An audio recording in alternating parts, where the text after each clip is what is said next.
Whether or not Batman is actually dead in Gotham Knights remains to be seen. A good number of people out there would be willing to bet that he absolutely isn't dead, and will certainly be making an appearance, but one way or another, fans of the DC property will be glad that Dick Grayson, aka Nightwing, is going to have a crucial role to play in the game. Yes, Jason Todd has a fascinating backstory and is a complex personality. Yeah, Barbara Gordon's recovery from her traumatic past makes her inherently more engaging as a character than most others. Yes, Tim Drake's inherent integrity and goodness make him the natural successor to the Caped Crusader. But without Dick Grayson, the original Robin, frankly none of these characters would even exist. He is the original, and as such, a big fan favorite. Let me hit him, please. Hey, what did I just say? I know, the boss wants him alive. It's just his face. It's so... hittable! Gotham Knights developer WB Games Montreal will, of course, have the freedom to change things up with Dick Grayson's character and his backstory as and when they need, seeing as the game is set in its own continuity and isn't beholden to any past stories. But sure enough, it is still using well-worn elements of the character's past. Once a member of a traveling family of acrobats that used to perform in the circus, Dick's parents were killed in an attack by a mafia boss named Tony Zuko who was trying to extort money from the circus.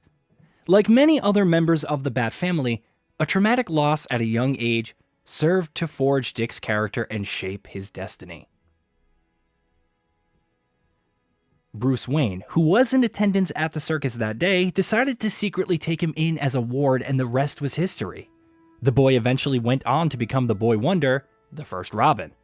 That, of course, will not be the role he will occupy in Gotham Knights, though, seeing as how the game is going to feature Tim Drake, the third Robin, as one of its 4 playable characters as well. Instead, Dick Grayson will set into the limelight wearing what many would argue is a much cooler cowl. As he grows older, he begins growing weary of being little more than Batman's sidekick and wants to do some good on his own and leave a stronger mark on his fight against crime. Dick adopts his own new persona, going on to become known as Nightwing. This is how we will see him in Gotham Knights as well. Hold him steady, fellas. I've been working on my swing. Watch and learn. Gonna knock his head right out of the... This is you handling it, right? Now don't worry, you can thank me later.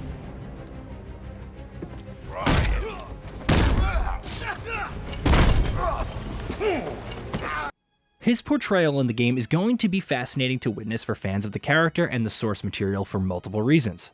For starters, from a gameplay perspective, he promises to be an exciting character. For those who are simply looking for more brawler-esque action similar to the Arkham Knight games based on what we've seen so far, Nightwing is going to have plenty of similarities to how Batman played in those games. Not only in combat, but also in stealth capabilities, his detective vision-esque abilities, and more. But there's still enough there to set him apart, with his 2 Eskrima sticks serving as his primary weapons and the emphasis that combat with him puts on elemental attacks against enemies, and using that to your tactical advantage. Meanwhile, traversal with Nightwing will see him using a trapeze to glide around the city, which is not only a neat little nod to his background as a performer and an acrobat, but should also be quite enjoyable from a pure and simple gameplay perspective. From a narrative point of view, meanwhile, there's plenty more reasons to look forward to the role he will play in Gotham Knight's story. All 4 members of the Bat family are going to be dealing with Bruce Wayne's apparent death in different ways. And it goes without saying that the void that he leaves behind will leave them in desperate need of leadership. And one of Dick Grayson's many strengths is his natural leadership. Though he starts out his crime-fighting career as Batman's sidekick, he evolves into so much more over time. He becomes Nightwing and takes on a major leadership role in the superhero group known as the Teen Titans. So, here's the part where you tell me off. I'm proud of you, Dick. Are you feeling okay? This is the end. This is the last time we meet. Don't talk like that. Alright, this won't stop you. Nothing stops you. Keep Bloodhaven safe. Promise me. It's okay, Bruce. I get it. You just don't want me hanging around, stealing the limelight. Dick. I won't let you down. I know. Whether or not the Teen Titans have any role to play in Gotham Knights remains to be seen.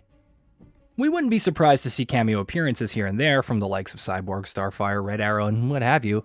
But that is besides the point. The point is that Nightwing has more than enough experience with leadership and will serve an important role for members of the Bat family in Bruce Wayne's absence. Meanwhile, on top of that, Dick Grayson's relationship with other members of the Bat family should also make for some compelling storytelling, if handled correctly.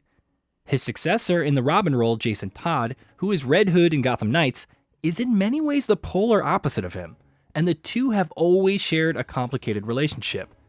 Tim Drake, meanwhile, is something of a ward to Nightwing and has always looked up to the original Robin since his younger days. Barbara Gordon and Dick Grayson, meanwhile, go back a ways and have been through quite a lot together.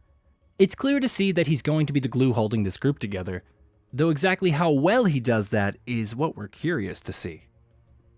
Dick Grayson's character has been associated with several other things over the decades that may or may not find their way into Gotham Knights as well. For instance, as Nightwing, he has been most commonly associated with the city of Blüdhaven, and has been its protector much in the same way Batman has been for Gotham. Gotham Knights is, of course, set in the titular city. But will Blüdhaven have some role to play? For instance, will we hear why he left his city and returned to Gotham? Is it just because of Bruce Wayne's death?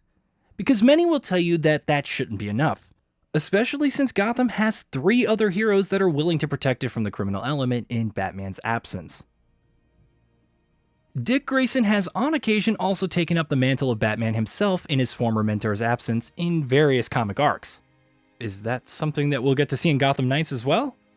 If the Cape Crusader is indeed dead, and that's a big if, and the heroes left behind to pick up the pieces decide that the city simply needs a Batman running around and beating criminals to a pulp, who better to ultimately take up the cape and cowl than that very first member of the Bat family? Could that be how Dick Grayson's personal arc ends in Gotham Knights?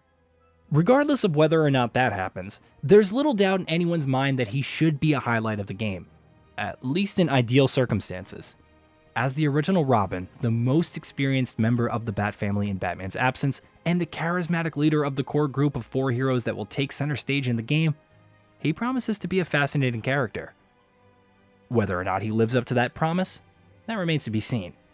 Thankfully, with Gotham Knights launching in October, we won't have to wait too long to find out. Did you know that we at Gaming Bolt upload new videos every day? Stick around, drop a like, subscribe, and let us know what kind of content you'd like to see in the future with a comment below.